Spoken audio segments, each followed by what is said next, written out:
আজকে ন্যায়ের বিচার হবে। অন্যায় করবে সেটা জামাত হোক, বিএনপি হোক, আওয়ামী লীগ হোক, জাতীয় পার্টি হোক, কাউকে ছাড় দেওয়া হবে।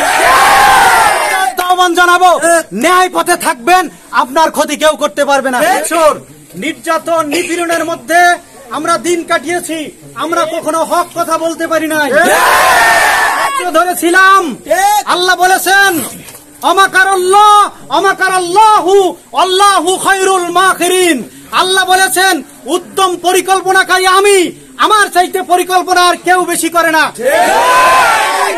আজকে আল্লাহ বলেছে তোমরা ধৈর্য ধরো, কিন্তু যখন সীমা অতিক্রম করবা তখন তোমাদের ঘাড় ধরে নামাবো। যেই ফুলের মালা তোমাদেরকে দেওয়া হয়েছিল, আজকে ওই রশিটা ফুল ছড়ে গেছে, আজকে রশিটা তোমার গলায় চলে গেছে। আজ সৈয়াসার হাসিনার উদ্দেশ্যে আমি বলতে চাই, আজকে তোমার দেশের এত কথা, এত মুক্তিযোদ্ধাদের এত কথা, আজকে তুমি দেশ ছেড়ে কেন পালালে? দিন আগে বলেছিল আমি শেখ হাসিনা মরবতে দেশ থেকে যাব না। তাওহীদি জনতা আজকে কেন দেশের জন্য এত ভালোবাসা, আজকে কেন দেশ থেকে পালালো?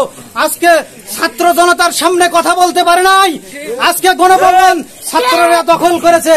প্রিয় ভাইয়েরা আমার, আমি বলতে চাই আজকে নির্যাতনের, নিপীড়নের, অত্যাচারের স্টিম রোলার আমাদের উপর চলেছে।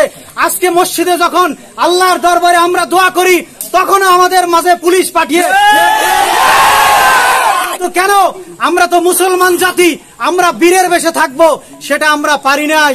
কিন্তু আজকে আমরা স্বাধীন হয়েছি, আজকে উন্মুক্ত ভাবে কথা বলবো, আজকে ফ্রি ভাবে কথা বলবো, আজকে সত্য কথা বলবো।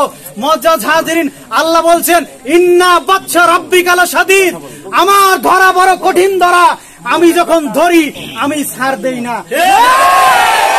হাজিরিন, আমি আজকে এই মজলিস থেকে উদাত্ত আহ্বান জানাবো, আমরা সবার মতো না।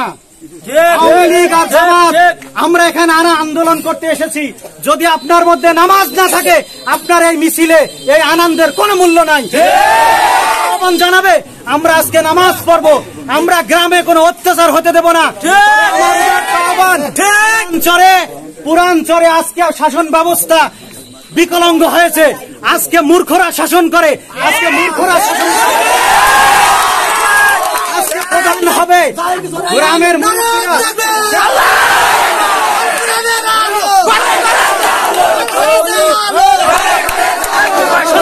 আমি কথা বলি, একটু শোনেন। আজকে পুরাঞ্চলে সালিশ হয়, যারা সালিশ করে, রাসূল সাল্লাল্লাহু আলাইহি সাল্লাম ভবিষ্যৎবাণী দিয়েছেন যখন মূর্খরা সমাজের প্রধান হবে, তখন তোমরা মনে করবা কিয়ামত সন্নিকটে। আজকে সেই সন্ধিক্ষণ আমরা রাখবো না। আজকে প্রধান হবে এই গ্রামের মুরব্বী, এই গ্রামের সম্মানিত ব্যক্তি, শিক্ষিত লোক, যারা সমাজের প্রধান হবে তাদেরকে সবাই মানবে। আজকে ন্যায়ের বিচার হবে। অন্যায় করবে সেটা জামাত হোক, বিএনপি হোক, আওয়ামী লীগ হোক, জাতীয় পার্টি হোক, কাউকে ছাড় দেওয়া হবে। আহ্বান জানাবো, ন্যায় পথে থাকবেন, আপনার ক্ষতি কেউ করতে পারবে না। ওরা কুকুর যদি পায়ে কামড় দেয়, আমরা কখনো তাদেরকে কুকুরকে কামড়াতে যাব না। বজায় রাখবো, শৃঙ্খলতা রাখবো। এই পুরাঞ্চল গ্রামে কোন অন্যায় হতে দেওয়া যাবে না, জুলুম করা যাবে না। যে দলেরই হোক, আমি সবাইকে উদারতা আহ্বান জানাবো, যে দলেরই হোক অন্যায়কে মানা হবে না। যে অন্যায় করবে সেটা জামাত হোক, বিএনপি হোক, আওয়ামী লীগ হোক, সবাইকে ধরা হবে। আমরা কখনো অন্যায় করব না। জামাতের যদি কোন লোক, যদি নামদারি কোন লোক অন্যায় করে, আমাকে বলবেন, আমি তার শাসন ব্যবস্থা করব। পুলিশ লাগবে না, শিবিরের কখনো পুলিশ লাগে না। বলবেন অন্যায় করেছে, আমরা অপরাধের সেটা আমরা বিচার করব। মুআজ্জাজ হাজিরিন, তাওহীদি জনতা, আমি আপনাদের উদ্দেশ্যে বলতে চাই, আসুন এই সমাজ, এই গ্রামে শান্তি আসবে। এই সমাজে কোনো অন্যায় হতে দেওয়া যাবে না, এই গ্রামে কোনো অন্যায় হতে দেওয়া যাবে না। আজকে আমাকে অনেকেই বলেছে সহিংস ঘটনার কথা, কিন্তু কেন হবে? যদি আমরা আজকে কারো ঘরে আগুন দেই, কারোকে অত্যাচার করি, তাহলে ওর আর আমার মধ্যে পার্থক্য কিসের?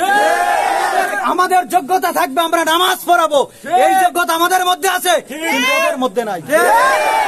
তাওহীদি জনতা, আমরা শাসন ব্যবস্থা সুন্দর করব, কেউ যাতে কোনো অত্যাচারে নিপীড়নে না থাকে।